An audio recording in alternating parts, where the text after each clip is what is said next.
السلام علیکم ورحمۃ اللہ تعالی وبرکاتہ۔ ناظرین و ناظرات، آج سے انشاءاللہ تبارک و تعالی ہم ایک نئے ایپیسوڈ کا آغاز کر رہے ہیں۔ اس ایپیسوڈ کا عنوان ہوگا عورتوں کے ضروری مسائل۔ اس ایپیسوڈ کے تحت انشاءاللہ تبارک و تعالی ہم روزانہ عورتوں کے زندگی میں پیش آنے والے ضروری مسائل، چاہے وہ عبادات میں سے ہو یا معاملات میں سے ہو، جو بھی ہو وہ انشاءاللہ تبارک و تعالی صرف اور صرف مفتی عبدالسلام آفیشیل یوٹیوب چینل کے تحت آپ کے روبرو پیش کرنے کی سعادت حاصل کریں گے۔ ہماری بہنوں سے، ہماری ماؤں سے اور خواتین اسلام سے میں گزارش کروں گا کہ اس چینل کو سبسکرائب کریں اور اس ایپیسوڈ کو خصوصیت کے ساتھ آپ ضرور دیکھیں۔ انشاءاللہ اس عورتوں کے مسائل والے ایپیسوڈ میں ہم آپ کو جب بھی وقت ملے بہت اچھے اچھے مسائل جو آپ کے کام کے ہوں، جو آپ کے ڈیلی لائف میں پیش آنے والے مسائل ہوں، ڈیلی پیش کریں گے تاکہ آپ کے علم میں اضافہ ہو اور غلط فہمیوں کا ازالہ ہو۔ لیجیے آج سب سے پہلے ہم اس ایپیسوڈ کے تحت عورتوں میں وضو کے مسائل کو لے کر جو الجھنیں ہیں اس کو پیش کرنے کی کوشش کریں گے اور کچھ سوالات ہم آپ کے روبرو پیش کریں گے۔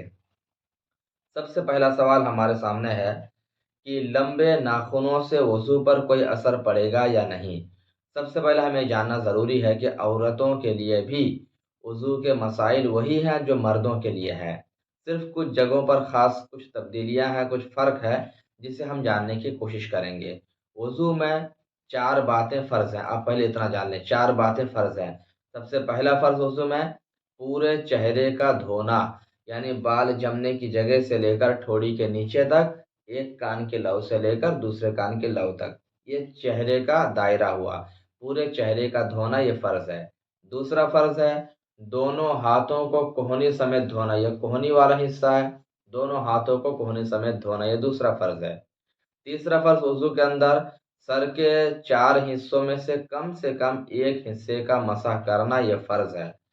اور چوتھا فرض ہے دونوں پیروں کو ٹخنوں سمیت دھونا۔ ٹخنا اس ہڈی کو بولتے ہیں جو پیر میں دونوں سائڈ میں چھوٹی سی ہڈی ابھری ہے، اسی کو ٹخنا کہا جاتا ہے۔ تو یہ وضو کا 4 فرائض ہو گئے۔ اب پہلا مسئلہ جو خاص عورتوں کے لیے ہے میں آپ کے بارگاہ میں پیش کرتا ہوں۔ پہلا مسئلہ یہ ہے کہ جو عورتیں لمبے ناخن رکھتی ہے ان کے لیے وضو کا شرعی حکم کیا ہے۔ کچھ عورتیں فیشن کے پیش نظر، خصوصیت کے ساتھ جوان لڑکیاں جو کالج اور یونیورسٹیز میں پڑھتی ہیں، وہ بہت لمبے لمبے ناخن رکھتی ہیں تاکہ نیل پالش لگانے میں آسانی ہو اور اس کو وہ فیشن سمجھتی ہیں۔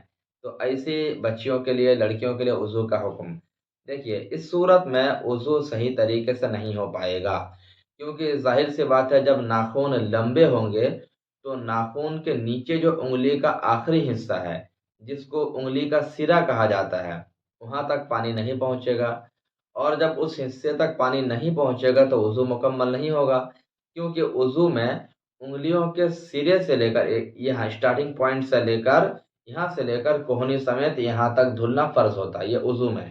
یہ ہو گیا ہاتھ کا حصہ، یہاں سے لے کر یہاں تک۔ تو اگر ناخن لمبے لمبے ہوں گے، ظاہر سی بات ہے ناخن کے نیچے جو انگلی کا حصہ ہے وہاں تک پانی نہیں پہنچ پائے گا۔ جب پانی نہیں پہنچ پائے گا تو وضو کا فرض نہیں ادا ہو پائے گا اور وضو بھی مکمل نہیں ہوگا۔ اسی لیے اولاً تو یہی ہے کہ اس طرح لمبے لمبے ناخن نہ رکھے جائیں تاکہ آپ کے لیے وضو میں دقت پیش نہ ہو۔ دوسری بات یہ ہے کہ روایت میں آتا ہے کہ لمبے ناخن شیطان کے بیٹھنے کی جگہ ہوتی ہے، یعنی جو عورتیں اس طرح فیشن کے پیش نظر لمبے ناخن رکھتی ہیں وہ شیطان کا اڈا ہو جاتا ہے، کیونکہ ظاہر سی بات ہے لمبے ناخن کے نیچے میل کچیل ہوں گے، گندگی ہوگی، پھر آدمی اسی ہاتھ سے کھانا کھائے گا، پانی پیے گا تو اس سے طرح طرح کی بیماریاں بھی ہوں گی۔ تو میرے نبی نے بہت پہلے ہی فرما دیا کہ شیطان کے بیٹھنے کی جگہ ہے، اسی بنا پر مسلمانوں کا ہمیشہ پاک و صاف رہنا چاہیے۔ ناخن بھی 7 دن میں یا 10 دن میں کم سے کم کٹوا دینا چاہیے، کاٹ لینا چاہیے۔ 40 دن سے زیادہ اگر کوئی رکھتا ہے تو پھر یہ مکروہ تحریمی اور گناہ کا کام بھی ہو جائے گا۔ دوسرا مسئلہ ہمارے سامنے وضو کے تعلق سے ہی ہے جو ہماری خواتین کے لیے ہے۔ دوسرا مسئلہ یہ ہے لپسٹک ہٹائے بغیر وضو کرنے کا مسئلہ کیا ہے۔ لپسٹک جب عورتیں لگاتی ہیں تو کیا ہوتا ہے کہ ہونٹوں پر ایک موٹی سی پرت پڑ جاتی ہے، جس طرح آپ نے دیکھا کہ نیل پالش لگانے پر بھی ایک موٹی سی پرت ناخن کے اوپر پڑ جاتی ہے، اور اس کو بلیڈ سے کریدو نا تو ایسے کچھ بھوسا بھوسا نکلتا بھی ہے۔ تو لپسٹک بھی اسی کی طرح ایک چیز ہوتی ہے جو ہونٹوں پر موٹی پرت ڈال دیتی ہے۔ تو ہمارے علماء نے فرمایا کہ ایسی عورت اگر وضو کرے گی تو اس کا وضو صحیح نہیں ہوگا۔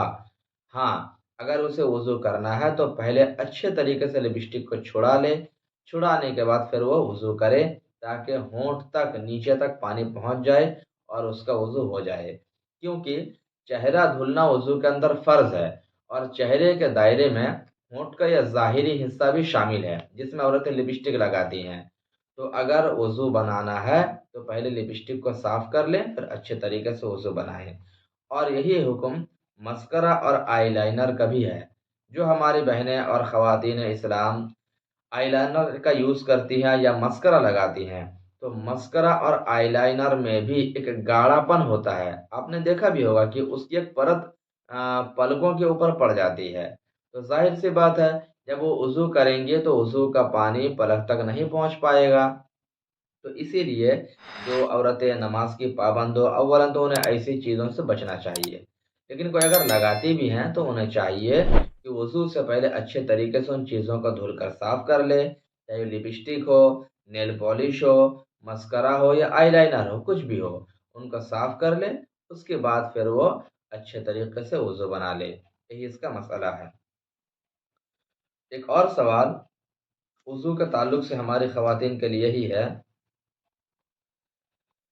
سوال یہ ہے کہ جو بچہ دودھ پیتا ہے، اگر وہ قے کر دے یعنی الٹی کر دے، اس کے بارے میں شرع میں کیا حکم ہے؟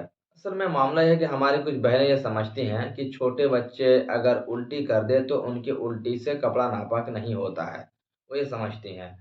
تو دیکھیے مسئلہ یہ ہے کہ الٹی اگر بچے نے منہ بھر کر کیا ہے، منہ بھر کے الٹی ہوا ہے، تو ایسی صورت میں پھر کپڑے کے جتنے حصے میں لگے گا اتنے حصے کو دھونا پڑے گا۔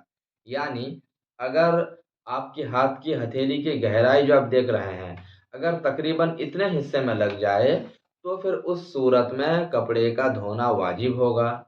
اور اگر اس سے زیادہ حصے، یہ جو ہاتھ کی گہرائی ہے اس سے زیادہ حصے میں لگے تو اس صورت میں کپڑا دھونا فرض ہوگا، اور اس کے برابر حصے میں لگے تو واجب ہوگا، اور اس سے کم اگر لگے تو پھر اس صورت میں کپڑے کا دھلنا سنت ہے، بہتر ہے۔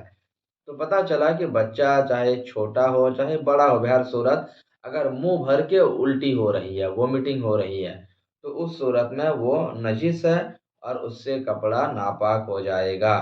لیکن اگر منہ بھر کے نہیں ہے، تھوڑی سی الٹی بچے نے کی، ابھی دودھ پیا ہی تھا، نکال دیا، تھوڑی سی الٹی کی، تو ایسی صورت میں کپڑا ناپاک بالکل بھی نہیں ہوگا۔ ایک مسئلہ ہمارے سامنے یہ درپیش ہے کہ وضو میں تنگ انگوٹھی پہنی ہو اگر کوئی خاتون تو اس کے لیے کیا حکم ہے؟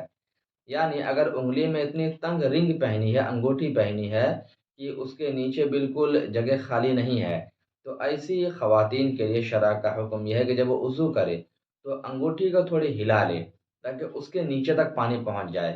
کیونکہ ظاہر سی بات ہے، یہ انگلیاں بھی جو ہاتھ کے زمرے میں آتی ہیں، جب ہاتھ کا دھلنا فرض ہے تو انگلیوں کا دھلنا بھی فرض ہے۔ تو اگر انگوٹھی کے نیچے والے حصے پر پانی نہیں پہنچے گا تو آپ کا وضو مکمل نہیں ہوگا۔ اسی لیے آپ وضو بناتے ٹائم میں اگر انگوٹھی ٹائٹ ہے بالکل، اس کو تھوڑی ہلا لے تاکہ پانی نیچے تک پہنچ جائے، اور اگر انگوٹھی نارمل ہے، ڈھیلی ہے، تو ہلانے کی کوئی ضرورت نہیں۔ یہی اس کا مسئلہ ہے۔